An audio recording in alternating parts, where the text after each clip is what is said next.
The corrupt attempt to frame Jonathan Roumie without knowing who they are dealing with. Late at night on a quiet road in the city, two police officers stopped a high-end black vehicle. Inside was a man who, at first glance, seemed like just another citizen. But what these officers didn't know was that their target was not just anyone, it was Jonathan Roumie, an actor known for his charm and moral standing. What began as a supposedly routine inspection quickly turned into something much darker, a carefully planned trap.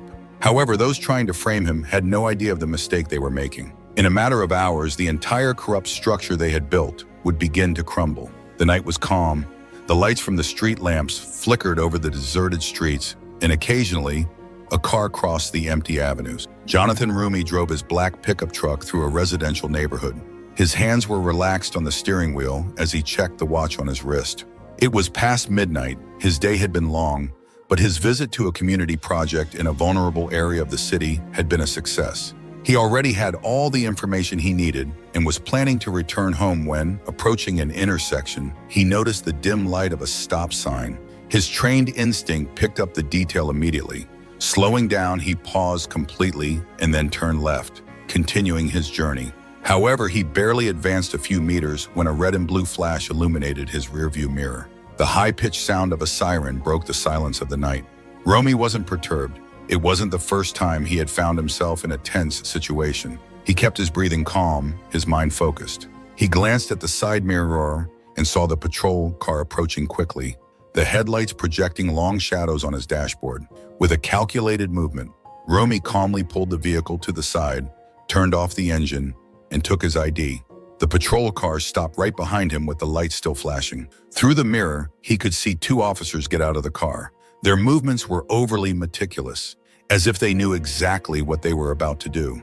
The first officer, a tall, square-jawed man, walked with an authoritative stride towards the driver's window. His shorter, more robust partner stayed slightly behind, watching everything with attention. Both were wearing dark uniforms, and their police plates gleamed under the streetlights.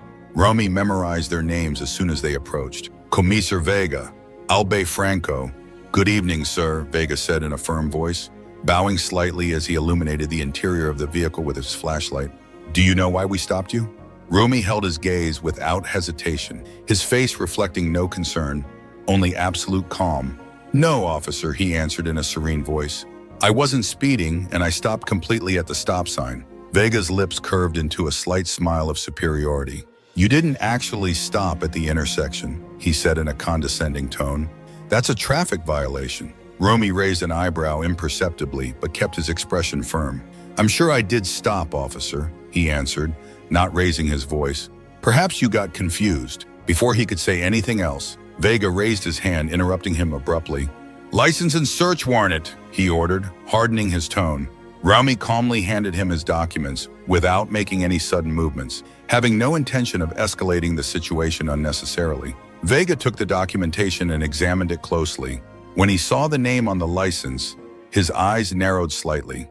"Do you live around here?" he asked in a casual tone, but with evident interest. "Yes, officer," Roumie responded with the same calm. At that moment, Franco, who had been checking the back of the vehicle, called to his partner in a hurried voice. "Vega, come see this." Vega returned the license to Roumie without saying anything else and headed towards the trunk. Roumie clenched his jaw slightly, watching the officers through the side mirror. He could see Franco pointing at something with a calculated expression. The two exchanged a knowing look. Roumie felt the warning signal inside him. It wasn't fear, it was instinct. A few seconds later, Vega returned to the window, his expression stern. "Get out of the vehicle, sir," he said. Roumie tilted his head slightly, barely losing his composure. "May I know why?" "We have reason to believe you're transporting illegal objects in your vehicle," Vega answered with a firm but rehearsed voice. Roumie's eyes sharpened. "Illegal objects?" he repeated without changing his tone. "I think you're making a mistake." "We'll see about that," the officer said, gesturing for him to get out. Franco was already waiting for him by the trunk with an arrogant smile on his face, suppressing a sigh. Roumie opened the door and got out with calm and deliberate movements. He walked towards the back of the vehicle, where Franco theatrically opened the trunk and pointed to a small, unidentified bag placed right on the edge. "Look," Franco said with feigned surprise. "A bag with something very interesting inside." Roumie looked at the written and then at the officers. His face remained inscrutable, but his mind was working quickly. That bag wasn't there when he left his office. This was a trap. Vega approached, his smile widening. "Is there anything you want to tell us, sir?" Rumie's lips curved into a slight, controlled smile. "I prefer to save my comments for the right place and time," an expression that conveyed neither fear nor guilt. "I prefer to save my comments for the right place and time," Jonathan Roumie said calmly. Vega let out a mocking laugh, interpreting his calmness as arrogance. "Oh, of course. He's getting his chance. He's under arrest for unlawful possession and distribution." When Franco approached to put the handcuffs on him, Roumie didn't resist. His eyes remained fixed, unwavering. "You're making a grave mistake," he said in a low voice, with an intensity that made Franco hesitate for a split second before securing the handcuffs. "We'll see," Vega muttered as he led him toward the patrol car. "Let's see how confident he is when he's in front of a judge." Roumie looked at him through the window as the patrol car moved forward, his mind already plotting their next moves. These officers thought they had achieved an easy victory. What they didn't know was that in a matter of hours, everything would collapse around them. This wasn't just an act of corruption. It was a carefully calculated plan. It wasn't a mistake. It was a decision from the backseat of the patrol car. Jonathan Roumie watched in the rearview mirror as Officer Vega looked at him with a mocking smile. "You don't seem very worried," Vega said, breaking the silence with a mocking tone as if trying to provoke him. Roumie held his gaze without blinking. "I should be," he replied calmly. Vega burst out laughing and shook his head. "Are you brave, or are you an idiot?" he mocked. "I've seen many act bravely, but it never lasts long when they're locked in a cell." Roumie didn't respond. He didn't have to. He knew men like Vega perfectly well, used to using their authority to manipulate the rules to their advantage and get their way. For now, he would let him believe he was in control, but that illusion wouldn't last long. When they arrived at the police station, the atmosphere was calm. Some officers from the night shift were chatting among themselves, drinking coffee and leisurely filling out paperwork. Vega and Franco escorted Roumie inside. The fluorescent lights cast a harsh glow on the worn floor and peeling walls. "Look what we have here," Vega announced in a loud, boastful voice. The other officers looked up in interest. Franco threw the bag with the supposed evidence onto the counter. With an exaggerated movement, he added, "We caught him red-handed. It seems he did more than just act." Roumie fell silent, letting his gaze scan the room with precision. He memorized the position of each security camera, the arrangement of the desks, and the interactions between the officers. It wasn't a large station. Everyone knew each other here. It was a place where favors were exchanged in hushed voices and corruption moved in the shadows. They led him toward the fingerprint section. Vega removed the handcuffs and instructed him to place his hands in the ink. Roumie obeyed without protest, his movements calm, almost carefree. The officer in charge of the registry, a young man with dark circles under his eyes and an air of tiredness, hesitated for a second before asking, "Name?" "Roumie." He looked him straight in the eyes. "Jonathan Roumie." The young man blinked in surprise but tried to remain neutral. "Occupation?" Roumie paused briefly to consider his answer. "Actor." The officer froze for a moment. He looked at Vega and Franco as if waiting for a reaction, but they only smiled arrogantly. The young man swallowed and continued writing, but the discomfort was evident on his face. Meanwhile, Vega and Franco leaned against the counter laughing amongst themselves, as if the whole thing was a spectacle put on just for their entertainment. Roumie raised his voice, interrupting their fun like a knife cutting through the air. They were having fun, but both officers turned around instantly, their mockery wavering for a split second. "Your mouth is awfully loose for someone about to spend the night in a cell," Vega snarled, his tone hardening. Roumie kept his expression serene. "We'll see who's still laughing when all this comes out." Vega's face tensed slightly. He hadn't expected such a confident response, but instead of answering, he simply gestured to be taken to the cell. Locked but not defeated, Roumie was led to a cold, dark cell. A metal bench bolted to the wall offered a modicum of comfort. The shadows of the bars were projected on the concrete floor, and the steady hum of the fluorescent lights filled the room with a monotonous sound. Roumie sat down on the bench, his back straight, his posture firm. The cell door slammed shut with a loud echo in the empty hallway. Vega stared at him for a moment, his face reflecting a mixture of curiosity and disdain. "You don't seem like the type to get into this kind of trouble," he commented with false cordiality. "But don't worry, judges love sad stories. Maybe they'll give you a light sentence." Roumie tilted his head slightly, his gaze boring into Vega's. "Or maybe just..." he said in a calm but razor-sharp voice. Let them know the truth about you. The officer tensed for a split second before muttering something under his breath and walking away.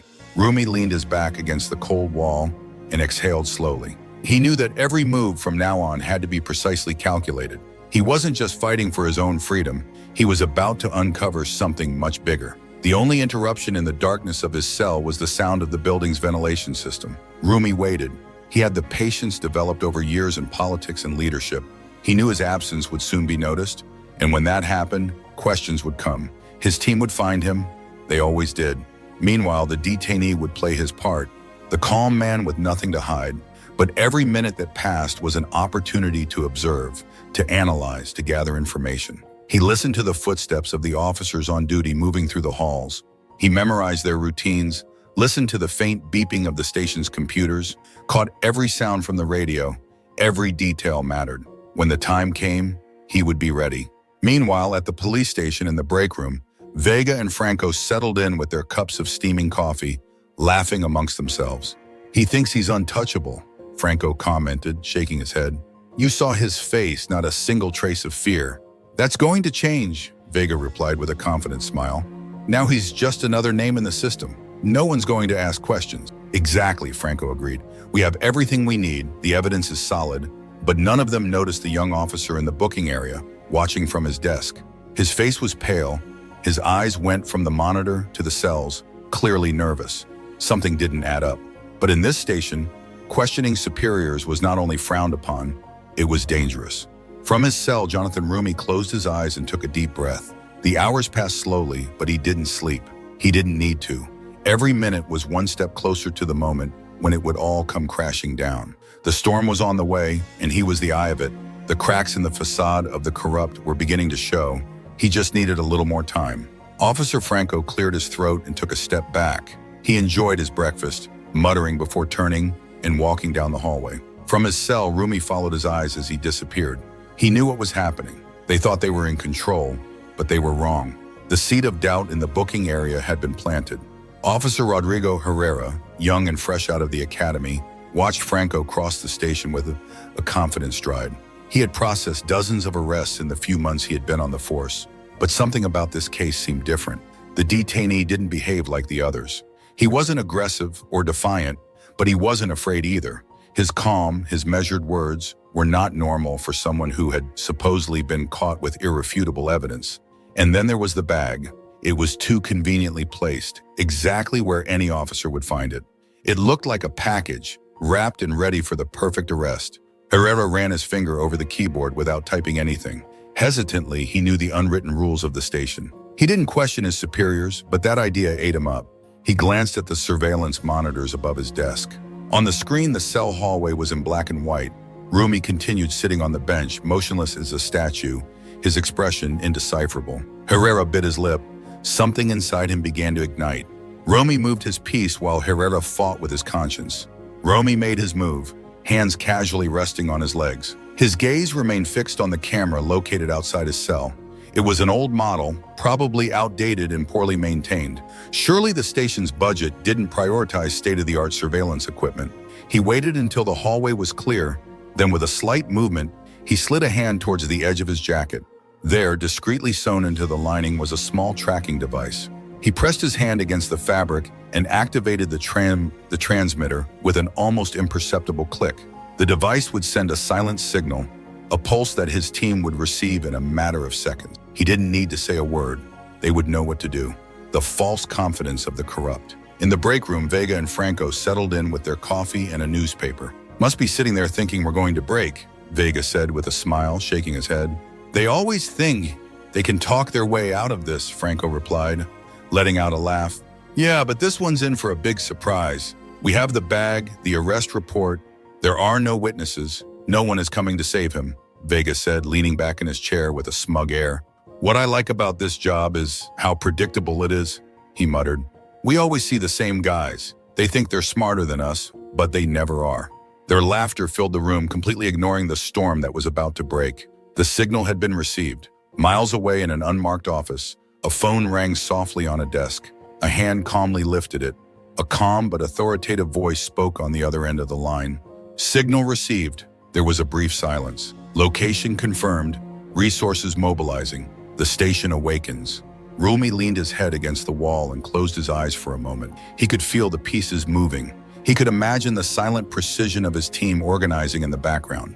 Every passing second brought him closer to the reckoning. He opened his eyes and smiled slightly. Not a satisfied smile. It was the certainty that the moment was near. Outside, the police station continued with its normal routine. The officers were filing documents, taking calls, and chatting while drinking coffee. For them, it was a day like any other. For Vega and Franco, however, it was a day of victory. But in the cell, Jonathan Roumie remained motionless, observing, analyzing, waiting. He knew how to disappear into the background when necessary, how to become invisible until the moment when being seen would change everything. The seed of rebellion was planted in the records area. Officer Rodrigo Herrera looked again at the surveillance screen. Roumie hadn't moved in hours, but something about his attitude worried him. It wasn't the expression of a defeated man. This wasn't a man afraid of what was going to happen next. It was the expression of someone who knew exactly what he was doing. Herrera checked the file on the computer. The basic information came up: his driver's license, his address. But then he saw something that made him frown. There was an anomaly in his occupational history. The system had flagged him as an independent contractor. No further details. Herrera minimized the screen and looked toward the break room. From there, he could hear Vega and Franco laughing. He felt a pang of distaste against his better judgment. He decided to take a deeper look at the arrest report. He opened the document and began to read it quietly. Pulled over for failure to yield at an intersection, he stopped. That made no sense. The driver had acted suspiciously. His throat went dry. He gave consent for a vehicle search. Herrera frowned. Then the last line: illicit substances found in the trunk. Something didn't add up. He had been trained to detect patterns of deception. Although the report followed protocol, it was apparently too orderly, too clean, too perfect. Herrera felt the knot in his chest tighten. He looked toward the cells, took a deep breath, and finally gathered the courage to speak. He approached the cell. "Mr. Roumie?"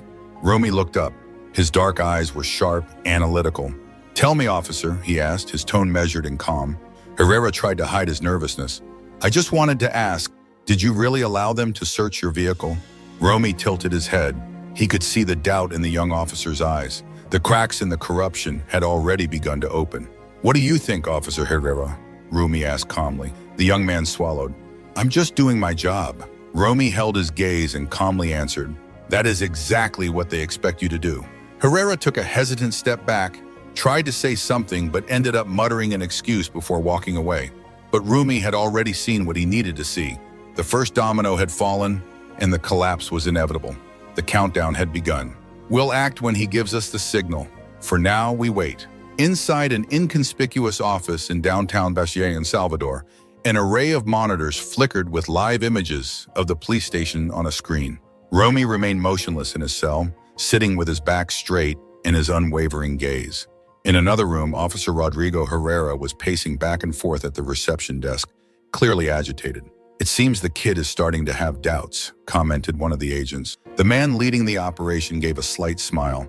"Well, we'll use that when the time comes. The corrupt ones don't suspect a thing." In the break room, Vega was drinking his third coffee of the day, his posture relaxed.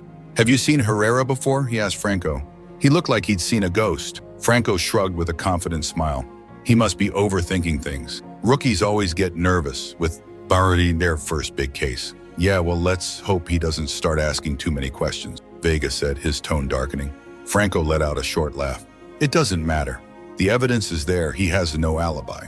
Even if he starts snooping, there's nothing he can prove." Vega nodded, but for the first time, doubt fleetingly crossed his mind. And what if Herrera is starting to spread his skepticism to others? The tension in the station increased as the day wore on. The atmosphere in the police station began to change. Roumie could feel it, a subtle shift in the air. He knew his team was watching him. They were waiting for the perfect moment to act. Herrera's footsteps echoed in the corridor of the cells. This time his pace was slower, more calculated. He stopped in front of the cell, brow furrowed. "You said they have people like me," he hissed, whispering. His tone conflicted. "What did you mean by that?" Roumie kept his gaze fixed on him. "You know exactly what I meant." A heavy silence fell between them. "The real question is," he continued calmly, "what are you going to do about it?" Herrera looked at him for a long moment, then turned and walked away. the last piece of the puzzle. From the surveillance office, a man in a dark suit watched the screen as Herrera left. A slight smile crossed his face. "He's close," he said. One of the officers glanced at him. The man leaned forward. "One last push, and we'll turn this all around." The moment of truth. Herrera slumped at his desk, his fingers nervously tapping the edge as he looked at his computer screen. The file on Roumie remained open, his thoughts unfocused as his mind churned. The knot in his chest tightened further. Something wasn't right. He couldn't ignore it anymore. He glanced toward the break room. Vega and Franco were still laughing. Their casual attitude made his stomach churn. He turned back to the computer. He made a decision. He waited for Vega and Franco to leave the room, then quietly crept over to the records file. The hum of fluorescent lights filled the silence. Herrera logged into the system. His hands trembled slightly as he typed. He looked up Vega and Franco's previous cases. His blood ran cold. Their names kept popping up. Arrests with eerily similar patterns, minor traffic violations, suspected nervous behavior, consent to vehicle search, evidence seized, drugs, weapons, illicit money, and the final detail. Most of the defendants were ordinary citizens, and almost all of them had been convicted. Officer Rodrigo Herrera took a deep breath. He couldn't turn a blind eye anymore. He turned to his desk and opened a secure email channel. He quickly typed a message to whomever it may concern. "Something is wrong at this station. I don't know who else to turn to. Please help me." He attached the files he had found and pressed send. His heart was pounding as he watched the message disappear into the network. He didn't know who would receive it or if it would even do any good, but it was the first step in doing the right thing. The shadow of betrayal in the break room. Vega took a sip of coffee and crossed his legs nonchalantly. "Have you noticed? Herrera is acting strange today," he asked, glancing at Franco. Franco shrugged. "He's always been strange. What's he going to do, rat us out?" Vega smiled, but his expression darkened slightly. "Anyways, better keep an eye on him. The last thing we need is some rookie sticking his nose where it doesn't belong." The moment of the final blow. That afternoon, as the station continued with its routine, an unmarked black sedan parked at the entrance. Inside, the naval team was preparing to act. "We intercepted the message from Herrera," one of the agents said. Their leader nodded. "Perfect. We have what we need. Let's do this clean and fast." He adjusted his tie before adding, without unnecessary interruptions, "We'll lay this out from the inside." The men got out of the car. The sun reflected off their official license plates. Ministry of Justice and Public Security. The storm had arrived. From his cell, Jonathan Roumie smiled calmly as he heard the station door open. He couldn't see them, but he didn't need to. He knew his team had arrived. The storm was no longer on its way. It was here. The entire station fell into an awkward silence. The officers looked up as the agents entered. Their movements were measured and calculated, their dark suits impeccable. The man at the front, with his gray hair and a stern expression, approached the counter with a firm stride. His eyes scanned the station with a sullen authority. Herrera froze. He felt his heart pound. He wasn't sure if it was fear, relief, or both. He watched the leader of the operation lean over the counter. "We are here for a federal investigation." The reception officer straightened immediately. "What is this about?" he asked, frowning. The answer came like a blow. Dry police corruption. The final blow. Herrera wasn't sure what he felt, fear, relief, or both. From his desk, he watched as the lead officer leaned across the counter and spoke quietly to the desk sergeant. The sergeant, a burly and tough-looking man, immediately boiled his hand. Instinctively, it went to his radio. "What is this about?" he asked, his tone cautious. The officer, with a firm and controlled voice, answered, "Federal investigation." The sergeant frowned. The sudden entry of the team was unusual, even disturbing. He exchanged a glance with another officer, but there was no protocol to deny them entry. "Good," the sergeant grunted. "Follow me." From his desk, Herrera surveyed the scene with sweaty palms.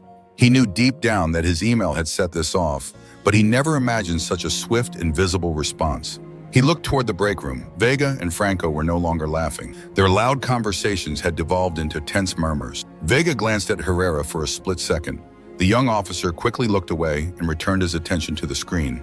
The air in the station had changed. A thick and suffocating silence took over the environment. The irrefutable evidence.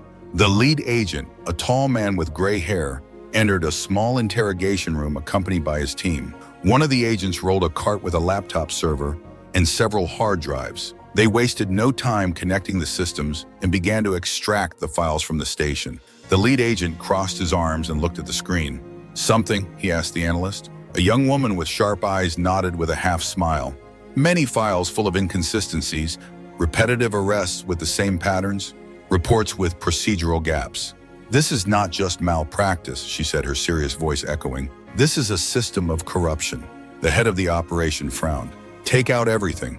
I want every record, every report, and every piece of evidence linked to these two." The fall of the corrupt. In their cell, Roumie heard the murmur of activity in the hallway. He could feel the change in the air. The waiting time was almost over. He settled on the bench, his hands resting on his knees. The handcuffs he had worn before left red marks on his skin, but he didn't care. His focus was on what would come next, the moment when the truth would be revealed, the panic of the culprits in the break room. Vega paced back and forth, his coffee forgotten on the table. Franco stood with his arms crossed, his face reflecting growing concern. "Do you think this has to do with him?" Franco asked in a low voice. Vega stopped, his eyes darkened. "Of course it's because of him," he growled. "What else would they be here for?" Franco shifted uncomfortably. "Do you think they know?" Vega let out a dry but unconvincing laugh. "Knowing, there's nothing to know." "Yeah," Franco muttered. "Sure, Rodnu." But his tone didn't sound so sure. The final confrontation. The lead agent emerged from the interrogation room with a folder full of reports. His eyes were fixed on Vega and Franco.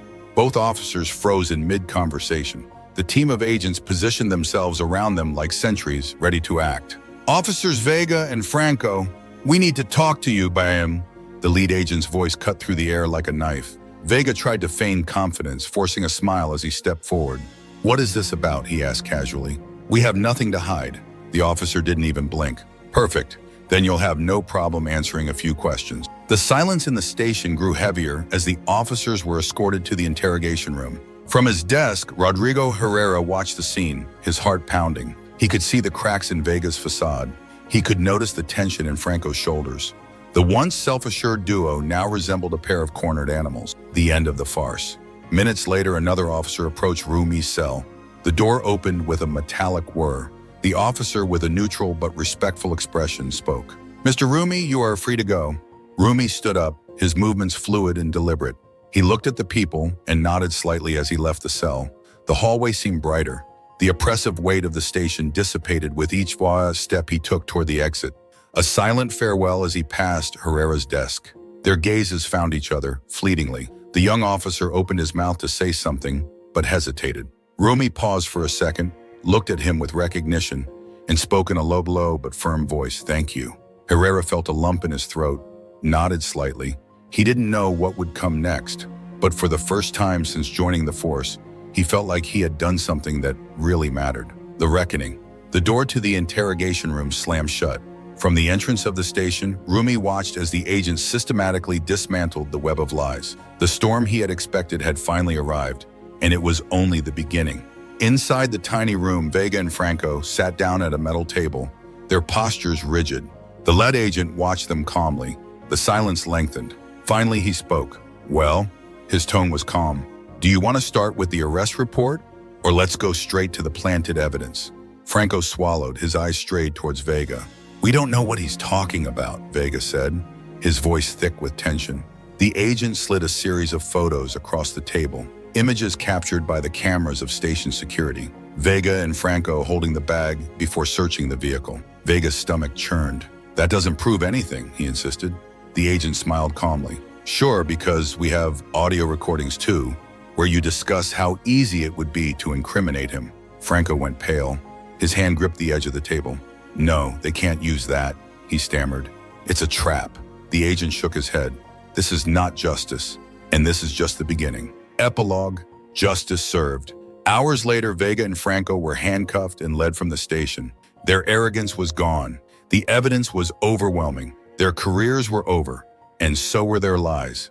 From the station entrance, Roumie watched them go by. The truth had triumphed, and corruption had fallen. The end, the outcome of the fight. Herrera wasn't sure what he felt, fear, relief, or both, as he watched the lead agent approach the counter and speak quietly to the desk sergeant. The rugged, tough-looking sergeant raised his head, and instinctively his hand went to the radio on his shoulder. "What is this about?" he asked, his tone cautious. The agent, with a firm voice, answered, "Federal investigation." The sergeant frowned. He knew the sudden arrival of the agents was strange, even disruptive, but there was no denying it. "Okay," he grunted. Follow me. From his desk, Herrera watched the scene with sweaty palms. He knew deep down his email had caused this, but he hadn't expected such a quick or obvious response. He looked toward the break room. Vega and Franco were no longer laughing. Their laughter had turned into tense murmurs. Vega glanced at Herrera for a split second. Herrera quickly looked away and returned his attention to the screen. The air in the station had become thick, the truth behind the lies. The lead agent, a tall, gray-haired man, entered a small interrogation room with his equipment. One of the agents pulled out a cart with a laptop server and several hard drives. They wasted no time connecting their equipment to the station's system and began reviewing files. The head of the operation leaned against the wall, watching as lines of code and file names paraded across the screen. Something asked a young agent with sharp eyes, "Are we sure about all of this?" The young agent nodded, a slight smile on her face. Many files full of inconsistencies, repetitive arrests with the same patterns, reports with procedural gaps. "This is not just malpractice," she said, her serious voice echoing. "This is a system of corruption." She nodded with a slight smile. "Many files full of inconsistencies, repeated arrests, reports with procedural gaps," the agent said in a serious tone. "This isn't just bad policing. This is a corrupt system." The chief clenched his jaw and ordered, "Release everything. I want every record, every report, and every piece of evidence linked to those two." The end of the corruption. Roumie felt the murmur of activity outside the room. He could feel the change. He knew his team was watching him. The wait was almost over. He settled back on the bench. The handcuffs he was wearing had left red marks on his wrists, but he didn't notice them. His focus was clear. The moment was near. The culprits fell into the break room. Vega paced back and forth, his coffee forgotten on the table. Franco crossed his arms, his face showing growing discomfort. "Do you think this has something to do with him?" Franco asked in a low tone. Vega stopped, looking toward the back of the station. "Of course they do. Why else would they be here?" Franco shifted uncomfortably. "Do you think they know?" Vega burst out laughing, but without conviction. "There's nothing to know. Everything is clear." Franco shrugged, though his expression showed doubt. The final confrontation. The lead agent left the interrogation room carrying a folder full of reports. He approached Vega and Franco, who were frozen in mid-conversation. The agents positioned themselves around them like sentries. "Officers Vega and Franco," the lead agent's voice was firm, "we need to talk to you." Vega tried to hide his nervousness, forcing a smile as he walked forward. "What is this about?" he asked in a relaxed tone. "We have nothing to hide." The agent didn't blink. "Perfect. Then you'll have no problem answering a few questions." Silence took over the station as the officers were escorted to the interrogation room. From his desk, Rodrigo Herrera watched with his heart racing. He could see the tension on Vega's face. The conflict was clearly reflected in him. Minutes later, another officer approached Roumie's cell. The door opened with a hum, and the officer entered. His expression was neutral, but his tone was respectful. "Mr. Roumie, you may go." Roumie stood up, moving fluidly. He looked at the people and nodded slightly as he left the cell. The hallway seemed brighter. The oppressive weight of the station dissipated with each step, the moment of truth. As he passed Herrera's desk, their gazes met. Herrera opened his mouth to say something but stopped. He hesitated, and Roumie paused for a second, looking at him with recognition, and spoke in a low but firm voice. "Thank you." Herrera took a deep breath and nodded slightly. He didn't know what would come next, but for the first time, it felt as if he had truly done the right thing. The return to normalcy. Officers Vega and Franco were released into the hands of justice. Their arrogance had vanished. Their lies had been dismantled. Corruption had fallen. Roumie's work was done. Thank you for watching. If you enjoyed this story, make sure to hit the like button and subscribe to the channel for more gripping content like this. Don't forget to turn on the notification bell so you never miss an update. Your support helps us bring more stories to life, and we'd love to have you with us on this journey. Leave a comment below with your thoughts, and let's keep the conversation going. See you in the next video.